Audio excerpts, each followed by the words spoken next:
जिंदाबाद जिंदाबाद।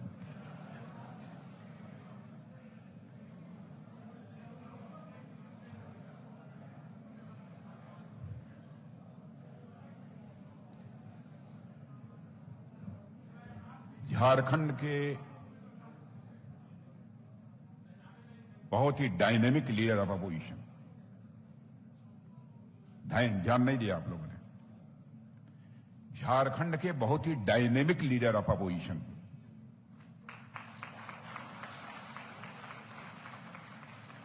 श्री अमर कुमार बावरी, प्रदेश के उपाध्यक्ष श्री बाल मुकुंद जी सहाय, श्री मनोज सिंह जी प्रदेश महामंत्री, श्री दीपक प्रकाश जी सांसद, चल गया काम,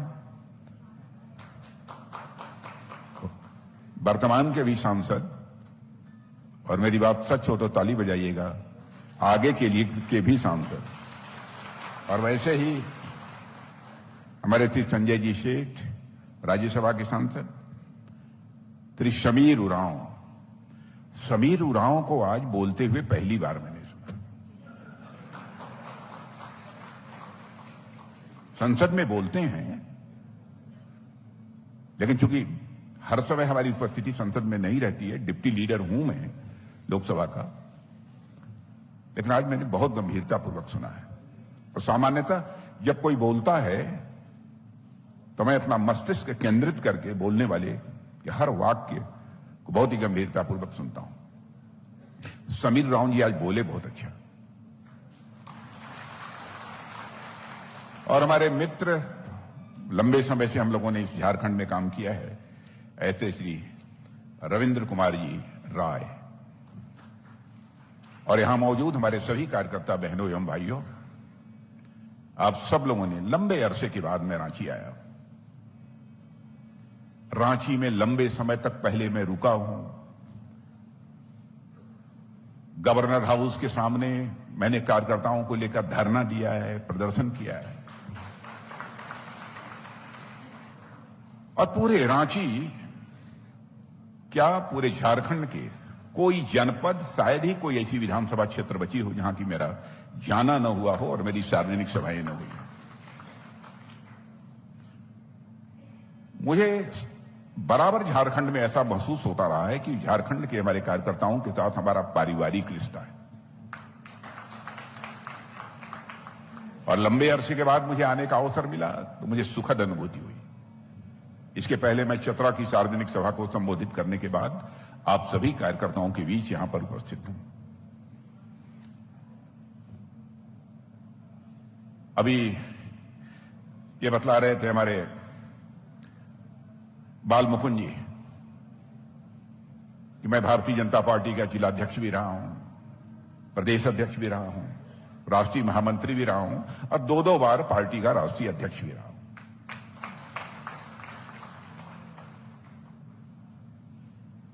उनको मालूम नहीं होगा, मालूम होता तो जरूर बोलते हो, मैं युवा मोर्चे का भी जिलाध्यक्ष रहा हूं। युवा मोर्चे का भी मैं प्रदेश अध्यक्ष रहा हूं, युवा मोर्चे का मैं राष्ट्रीय अध्यक्ष भी रहा हूं, और युवा मोर्चे का राष्ट्रीय महामंत्री भी रहा हूं। कार्यकर्ता बहनों भाइयों, आप ही की तरह जहां आप बैठे हैं, वर्षों तक मैं बैठ चुका हूं।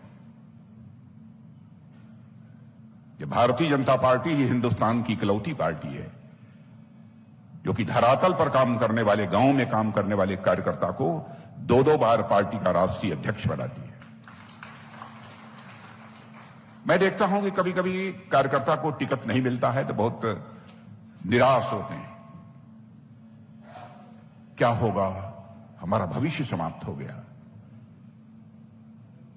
मैं कार्यकर्ताओं से कहना चाहता हूं कि केवल कार्यकर्ता नहीं है, मानव मात्र के बारे में मेरी जो यह धारणा है, मांगने से कुछ भी प्राप्त नहीं होता है।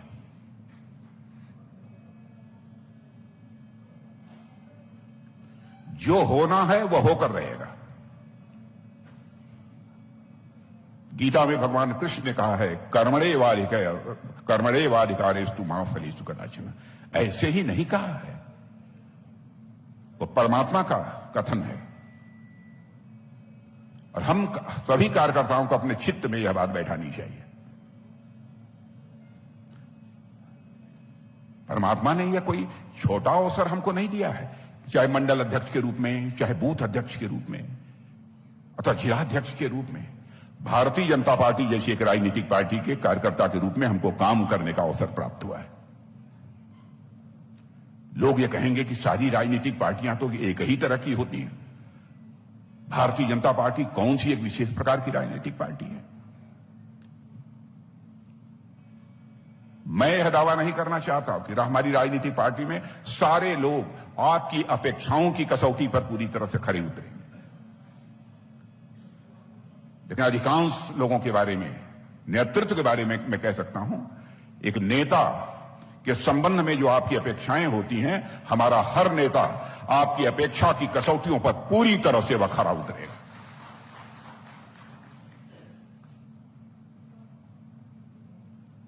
और अकेली पार्टी इस हिंदुस्तान की है जिसकी एक अपनी विचारधारा है, जिसकी अपनी आइडियोलॉजी है। किसी राजनीतिक पार्टी की अपनी कोई विचारधारा नहीं है। साम्यवादी ये कहते हैं कि हमारी विचारधारा है, हमारी आइडियोलॉजी है, हमारा पॉलिटिकल थॉट है, लेकिन साम्यवादी विचारधारा की प्रासंगिकता अब पूरी तरह से भारत की राजनीति से, क्या दुनिया की राजनीति से समाप्त हो चुकी है।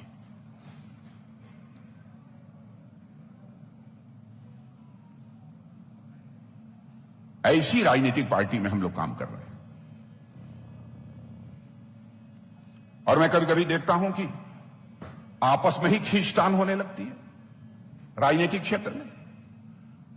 बहन भाइयों, हमसे किसी ने खींचतान किया होगा, मैंने कभी खींचतान नहीं किया है, मैं दावे के साथ में कह सकता हूं।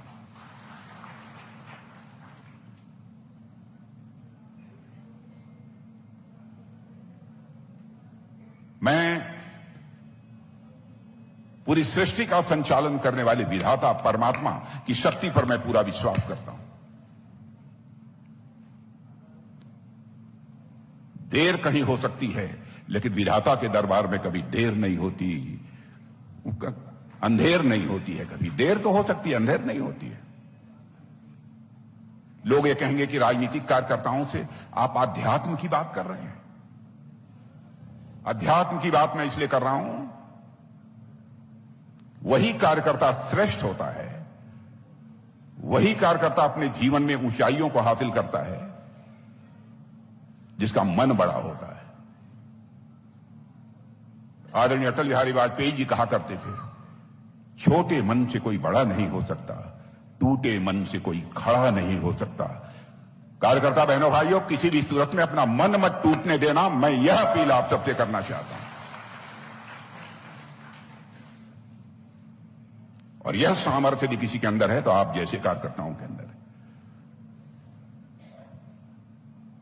मैं चतरा गया था, वहीं से आ रहा हूं सभाओं को संबोधित करते हुए। देश के कई राज्यों में जा चुका हूं, दूसरी राजनीतिक पार्टी के कार्यकर्ताओं को भी देखा है मैंने। जब कभी कभी अपनी पार्टी के कार्यकर्ताओं से तुलना करता हूं तो बहनों भाइयों, मुझे गौरव की अनुभूति होती है।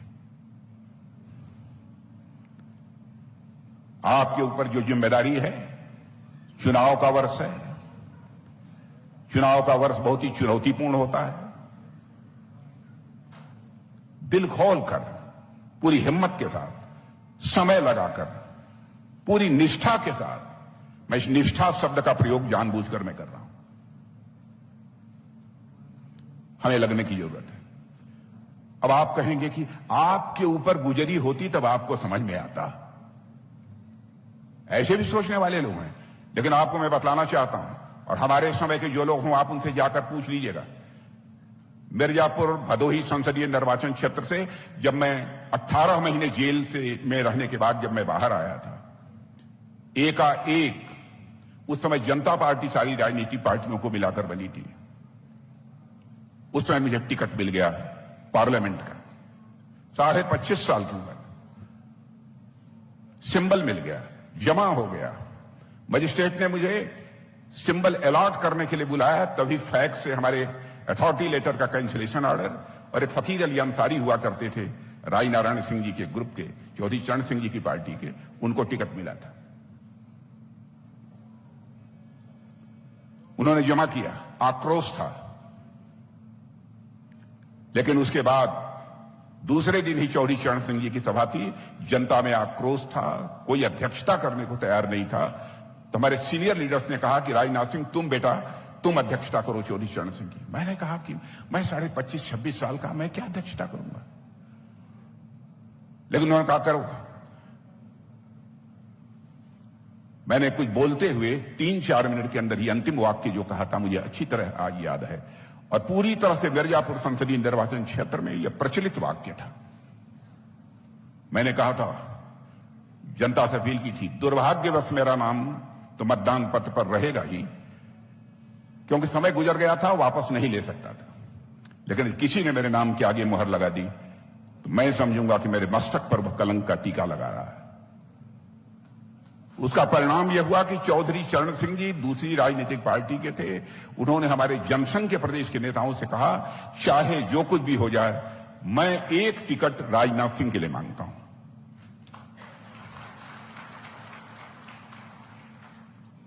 क्या हम सब अपने जीवन में बड़प्पन का परिचय नहीं दे सकते?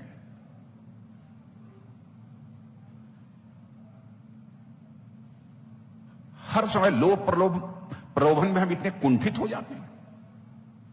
मैं जानता हूं भारतीय जनता पार्टी का हमारा कार्यकर्ता ऐसा नहीं है, और जानबूझकर यह सब सारी बातें मैं कह रहा हूं, क्योंकि आप भी मनुष्य हैं, हम भी मनुष्य हैं।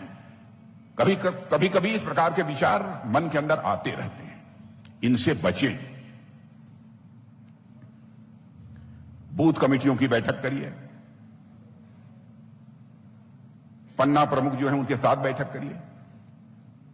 संपर्क आपका हो गया कि नहीं सारे पन्ना प्रमुखों का, जो भी नाम आपके सूची में थे। नए मतदाता जो बने हैं, नए मतदाताओं के साथ संपर्क अभी हो पाया कि नहीं हो पाया। और हमारा पन्ना प्रमुख भी जाए, जो लाभार्थी हैं उन लाभार्थियों से, हमारे प्रधानमंत्री ने स्वयं इसकी चर्चा की है, लाभार्थियों से कहे कि मोदी जी ने आपको प्रणाम बोला है, नमस्कार बोला है। आप कल्पना करिए, कोई भी लाभार्थी होगा उसके दिल को छू जाएगा। मनुष्य भावना प्रधान प्राणी होता है, और यह दायित्व और कोई नहीं निभा सकता, आप ही निभा सकते हैं। अब यह सब सारा करने के लिए क्यों मैं कह रहा हूं? इसलिए नहीं कि हमारे दीपक जी जीत जाएंगे, इसलिए नहीं कि हमारे समीर उरांव जीत जाएंगे, अर्जुन मुंडा जी आज नहीं है क्योंकि आज संभवतः बहुत ही आवश्यक काम था, वो बात कर मुझसे गए हैं, ऑफिशियल वर्क था। ये केवल उन्हीं के लिए नहीं है कि जीत जाए। हम अपना पार्टी को विजय दिलाने के लिए हम यदि कोशिश कर रहे हैं तो केवल पार्टी को विजय दिलाने के लिए नहीं, बल्कि हम देश बनाने के लिए कोशिश कर रहे हैं। देश को बनाने में यह आपका बहुत बड़ा योगदान है, इसलिए हम सबको करने की जरूरत है। हम सब कितने सौभाग्यशाली हैं। हिंदुस्तान की सबसे विश्वसनीय पार्टी, क्रेडिबल, मोस्ट क्रेडिबल, अति विश्वसनीय पार्टी हिंदुस्तान की यदि कोई है इस समय, तो मैं सीना ठोक कर कह सकता हूं, हमारी आपकी पार्टी है भारतीय जनता पार्टी। जो हम कहते हैं वो हम करते हैं, हमारी कथनी और करनी में कभी अंतर नहीं रहा। मैं याद दिलाना चाहता हूं 1951 का जनसंघ का चुनावी घोषणा पत्र उठाकर देख लीजिए। उस समय जो हम लोगों ने कहा था, बाद में भी हम लोग बराबर हर 5 साल के बाद अपने चुनावी घोषणा पत्र में वही सब सारी बातें कहते चले आए। लोग ये कहते थे, ये जनसंघी, ये भाजपा के लोग बराबर वादे करते हैं, कुछ करेंगे तो नहीं, लेकिन हम लोग बराबर कहते थे, हाँ ये हमारे ये मुद्दे हैं, यदि जिस दिन मुझे संसद में स्पष्ट बहुमत मिल जाएगा हम इसको प्रभावी तरीके से लागू करेंगे। मैं याद दिलाना चाहता हूं आपको, धारा 370 की बात हम लोगों ने कही थी। आपने देखा संसद में बहुमत मिल गया, चुटकी बजाकर हम लोगों ने धारा 370 को समाप्त कर दिया, और आज जम्मू कश्मीर का वही स्टेटस है जो हिंदुस्तान के अन्य राज्यों का स्टेटस है। हम लोगों ने कहा था कि हमारी सरकार बनेगी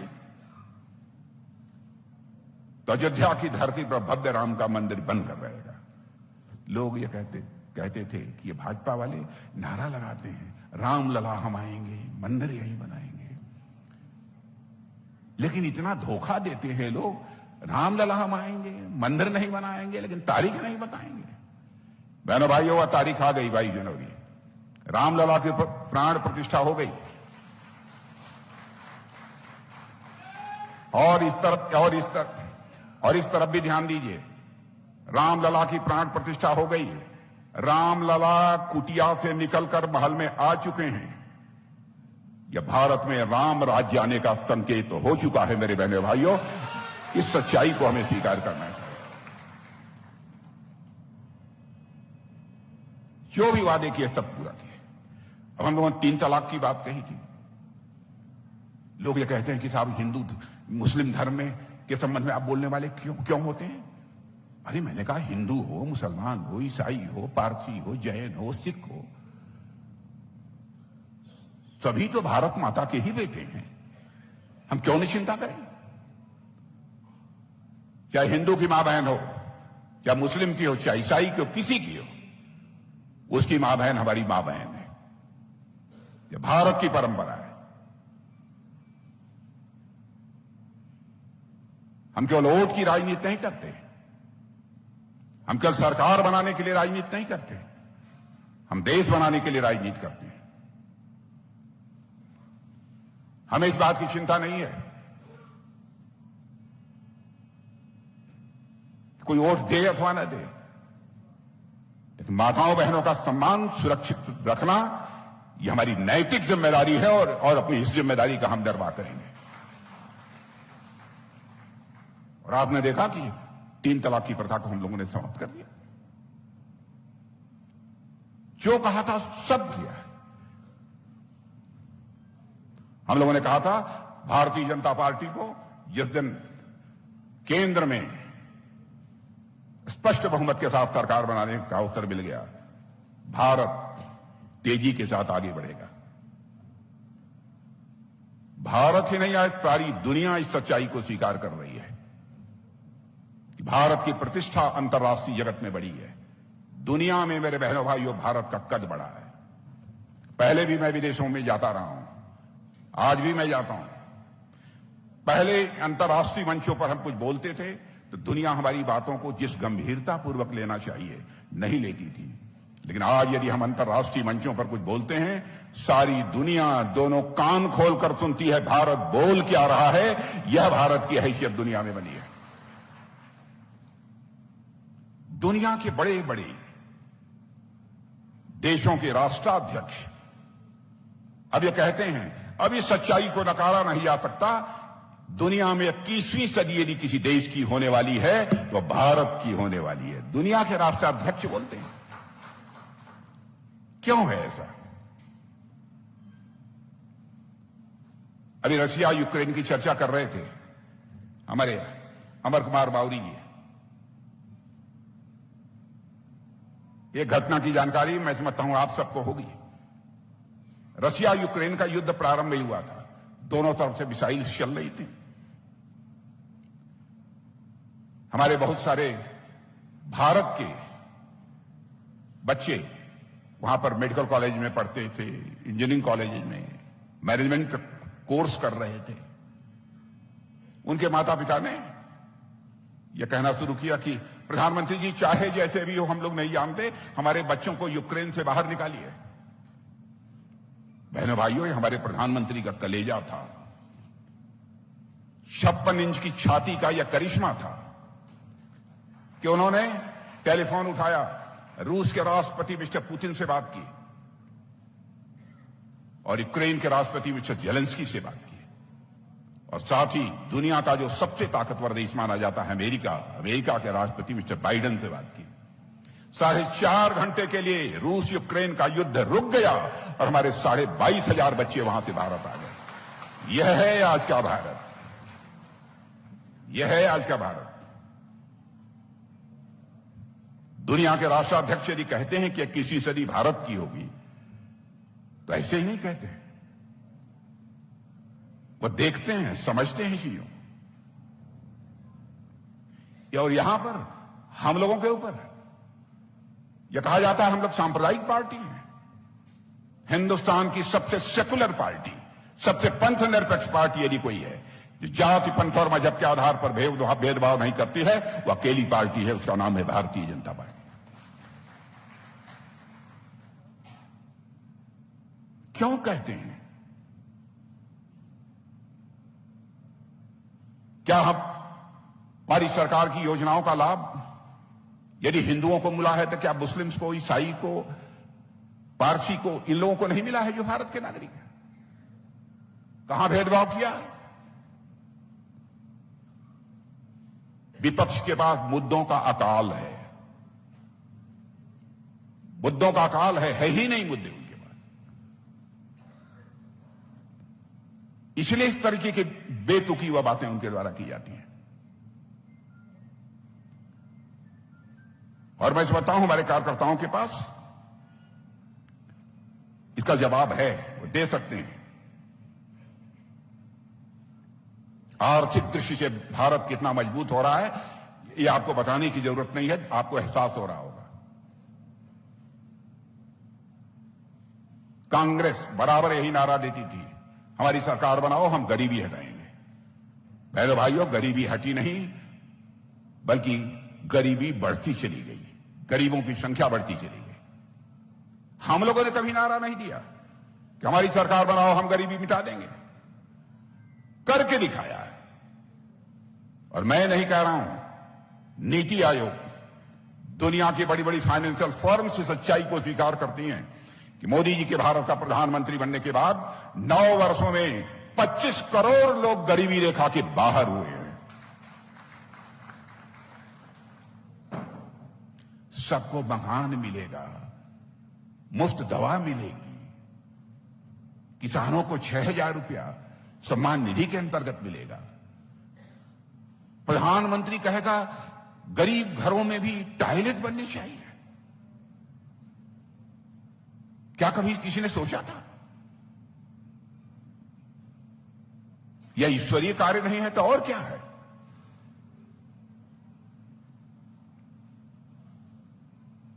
भारत में करिश्मा हो रहा है मेरे बहनों भाई, और उसी का परिणाम यह है कुछ राजनीतिक पार्टियां होती हैं जो कि चटपट कोई रिजल्ट देकर चुनाव जीतना चाहती हैं। उसको अंग्रेजी में शॉर्ट टर्मिज्म बोलते हैं। और कुछ ऐसी पार्टियां होती हैं, देश का हित होना चाहिए, चुनाव को ध्यान में ले, देश का हित होना चाहिए, उसके लिए दूरगामी भी कोई योजना बनानी हो तो बनाने में रंच मात्र संकोच नहीं करती हैं। उसको अंग्रेजी में लॉन्ग टर्मिज्म कहते हैं।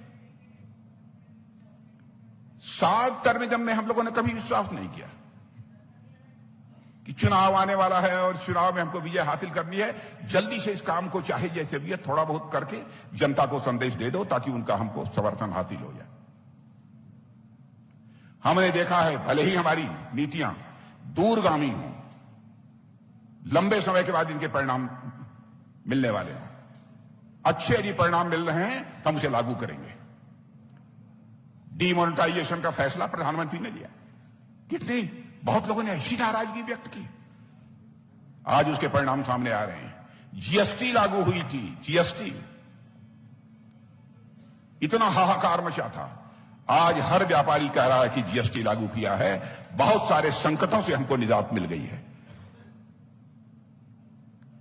निर्णय लिए जाने चाहिए तो देश के हित को ध्यान में रखकर निर्णय लिए जाने चाहिए, केवल चुनाव जीतने को ध्यान में रखकर निर्णय नहीं लिए जाने चाहिए।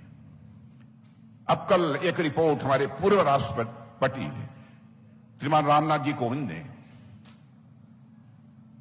चुनाव कैसे होना चाहिए, क्या हमको पद्धति अपनानी चाहिए भारत में, उस पर एक रिपोर्ट इस समय की माननीय राष्ट्रपति महोदया को उन्होंने प्रस्तुत किया है। 1 नेशन 1 इलेक्शन।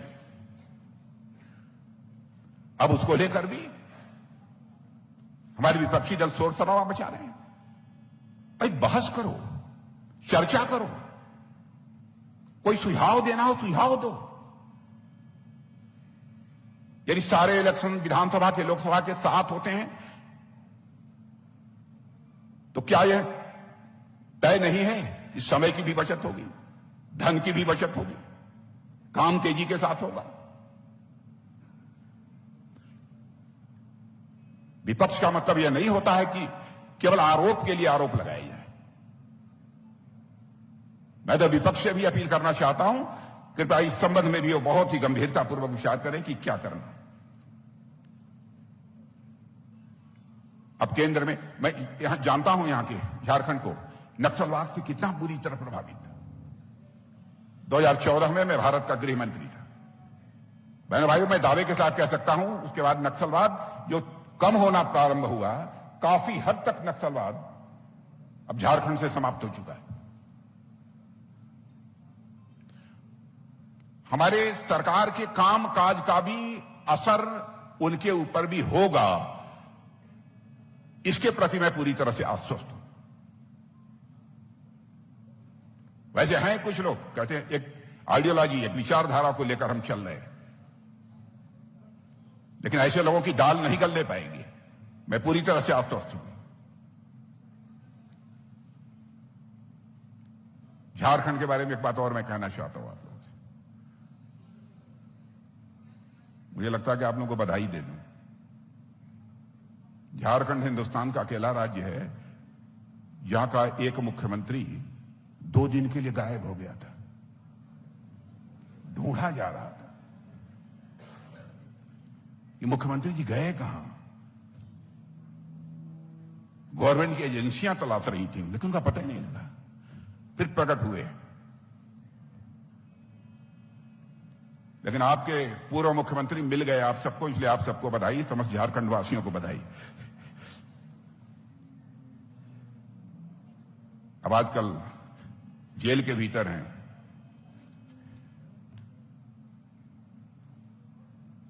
भ्रष्टाचार के दंश ने झारखंड को बहुत ही दसा है। भ्रष्टाचार के दंश को झेला है यहां के लोगों ने। और भ्रष्टाचार को भी मैं नहीं कहता हूं कि हम पूरी तरह से रूट आउट कर देंगे, पूरी तरह से समाप्त कर देंगे, ऐसा मैं कोई दावा नहीं करना चाहता। कोई नहीं कर सकता। लेकिन भ्रष्टाचार को कम करने में हम लोगों ने काफी हद तक कामयाबी हासिल की है, और भ्रष्टाचार को कम करने में हम कामयाब होंगे जब तक मनुष्य की प्रकृति में परिवर्तन नहीं आएगा, सिस्टम में जब तक बदलाव नहीं आएगा, तब तक भ्रष्टाचार को पूरी तरह से रूट आउट नहीं किया जा सकता। मैं याद दिलाना चाहता हूं, राजीव गांधी जी ने एक बार प्रधानमंत्री थे। मैं आलोचना नहीं करता किसी प्रधानमंत्री की, हमारी कुछ एक अलग शैली है, क्योंकि मैं मानता हूं प्रधानमंत्री प्रधानमंत्री होता है। प्रधानमंत्री व्यक्ति नहीं होता है, संस्था होता है, इंडिविजुअल नहीं है, इंस्टीट्यूशन है। इसलिए मैं उसकी सीधे आलोचना कभी नहीं करता हूं। लेकिन राजीव गांधी जी ने एक बार मजबूरी जाहिर की थी, कहा था क्या करें, हम ऊपर से 100 पैसा भेजते हैं, लेकिन बामुश्किल नीचे 14 पैसा लोगों की जेबों में पहुंच पाता है। अब देखिए, हमारे प्रधानमंत्री मोदी जी ने चुनौती को स्वीकार कर लिया और जनधन आधार और मोबाइल की ऐसी त्रिमूर्ति तैयार कर दी उन्होंने, ऐसी ट्रिनिटी बना दी कि आज दिल्ली के बैंक से भी 100 पैसा निकलता है तो 100 का 100 पैसा आपकी जेब में पहुंचता है। बहनों भाई, तो भ्रष्टाचार भाषण देकर समाप्त नहीं किया जा सकता है। भ्रष्टाचार को यदि समाप्त करना है तो सिस्टम में बदलाव लाना पड़ेगा, व्यवस्था में बदलाव लाना पड़ेगा, यह आवश्यक है। मेरे बहनों भाइयों, आपको गौरव की अनुभूति होनी चाहिए कि इस समय हमारा भारत कमजोर भारत नहीं रहा है। हमारा भारत अब दुनिया का ताकतवर देश बन गया है। मुझे याद है 2014 में रक्षा मामलों में हम लोग जो सामान यहां बनाते थे, थोड़ा बहुत 900 करोड़ रुपए का एक्सपोर्ट करते थे, यानी दुनिया के दूसरे देशों को बेचते थे, छोटे छोटे देशों को। और आज आपको जानकर खुशी होगी कि हमारा एक्सपोर्ट 20,000 करोड़ रुपए से ज्यादा का हो चुका है। टैंक, तोप, बारूद, एमिनिशंस, मिसाइल्स, गोले भारत में बन रहे हैं और भारतवासियों के हाथों से बन रहे हैं। रक्षा मामले में भी भारत तेजी के साथ आत्मनिर्भर हो रहा है। अभी अभी एक देश को हम लोगों ने बेचा, खुलकर नहीं बोल सकते उसके ऊपर। यह हम लोगों के लिए बहुत ही गौरव की बात है। अब हम लोगों की यह हैसियत हो गई है कि अब ऐसा नहीं क्या जब चाहे तब कोई आंख दिखा दे, ऐसा नहीं है। भारत अब ताकतवर देश है। जो दिखाएगा तो फिर हां, अब आगे नहीं कहूंगा। झारखंड वाले समझते हैं तब हां, हां का मतलब समझते हैं। बहुत नहीं बोलना चाहिए इस पर। यह स्थिति है भारत की। और भारत अब पहले दुनिया के 11 देशों में अर्थव्यवस्था के आकार की दृष्टि से था, 5वें पर आ गया है।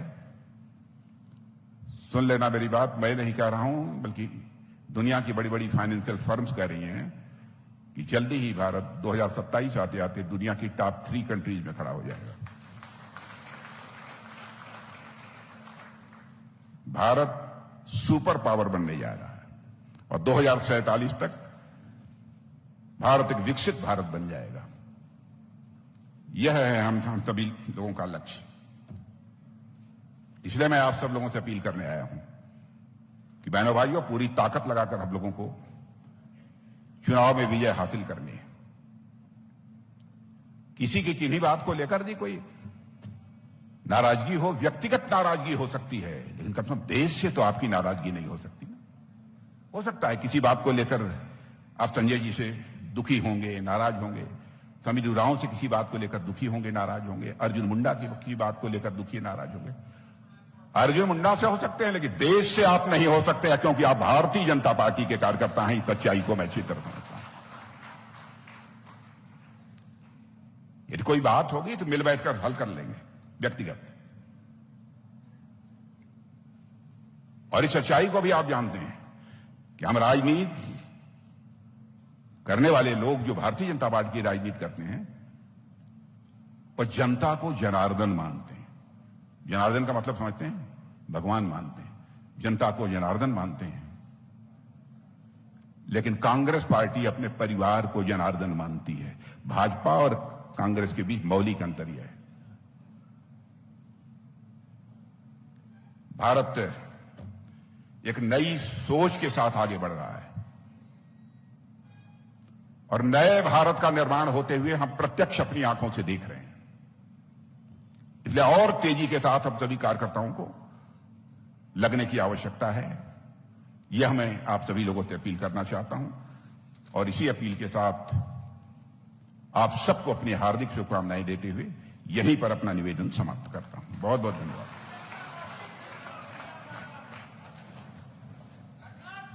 जिंदा